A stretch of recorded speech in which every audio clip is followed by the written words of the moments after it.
Minister Watt was at National Farmers Federation today. Yeah, gave a very good speech. Yeah, I disagree, but anyway, he Let Farmers Farm campaign. You've just said exactly the same as he said. We ran with this policy and it's accepted. In rural Australia, your policy was to take away that market. It is a policy of the government. They are losing their lands to transmission lines and purchase there. If this EU trade agreement goes poorly, they will lose their names of their products, and they are losing, under your visa arrangements, their workers for their land, and on the Murray-Darling they are losing the water to grow the things. Where is Agriculture Australia going to win in trade in Australia if all we are doing is following promises where we don't care what happens to agriculture?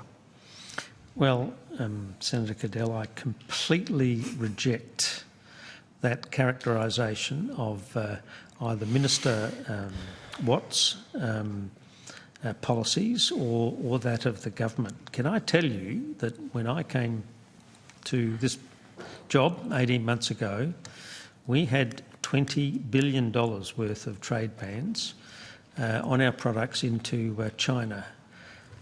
In that period of time, we've managed to lift the bans on cotton. We've managed to lift the bans on hay. We've managed to lift the bans on stone fruit. We've managed to lift the bans on timber. We've managed to lift the bans on barley.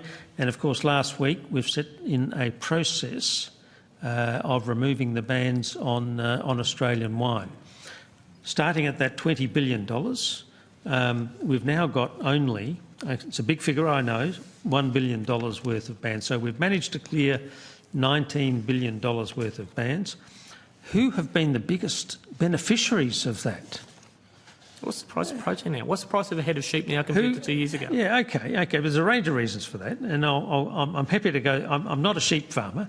I'm a wine grower, but I do talk to sheep farmers, and I'll come back to that. And of course, it's not the agriculture, but look, I mean, for anybody to say that this government is not concerned about farmers is absolutely preposterous.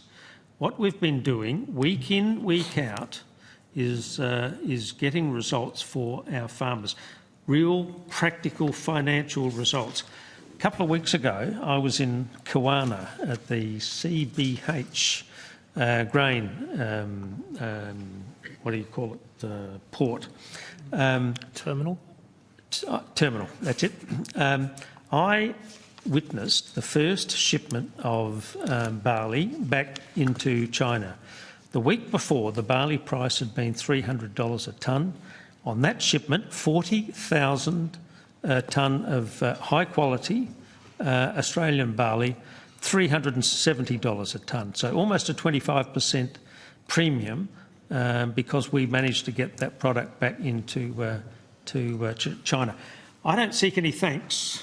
I don't expect. I'm not offering any. The farmers aren't offering any. I know you're not, but I don't seek any thanks from the Farmers Federation. I don't say to them, look, don't you realise what we've done for you? But I don't think you can look at any period of Australian history where one government in 18 months has managed to secure so many benefits for the farming sector. And, let me tell you, most of the benefits that we have achieved in that 18 months are in the farming sector. Stone fruit, did I mention stone fruit? Yes, you did. Oh, I did mention that. Yes. Thought I might have forgotten that. So they're running the Let Farmers Farm campaign because they've never had it so good. Well, look, I cannot believe that. I read one of the comments. I read a comment. In fact, I'm going to go to it now that you've referred me to it, because I read it last night and I couldn't. No, I want to read this comment because